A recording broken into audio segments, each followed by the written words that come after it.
இன்னைக்கு தன்விகா சமையலில் தூதுவளை சூப் எப்படி செய்யறதுன்னு பார்க்கலாம். சளி இருமல் இருக்கும்போது இந்த மாதிரி செஞ்சு குடிச்சு பாருங்கள், தொண்டைக்கு இதமாக இருக்கும்.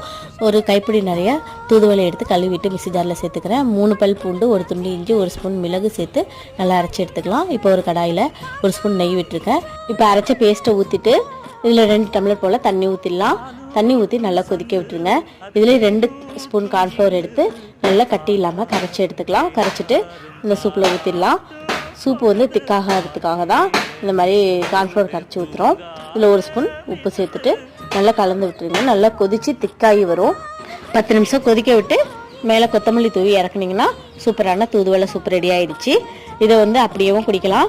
கார்ன் சிப்ஸ் வேணால் கூட போட்டுக்கலாம். நான் வந்து கார்ன் சிப்ஸ் லைட்டாக போட்டு குழந்தைங்களுக்கு கொடுக்க போகிறேன். இந்த மாதிரி செஞ்சு பாருங்கள். செஞ்சு பார்த்துட்டு எப்படி இருந்ததுன்னு கமெண்டில் ஃபீட்பேக் சொல்லுங்கள். வீடியோ பிடிச்சிருந்தா லைக் போட்டுருங்க. இன்னொரு வீடியோவில் பார்க்கலாம். பாய். தேங்க்யூ.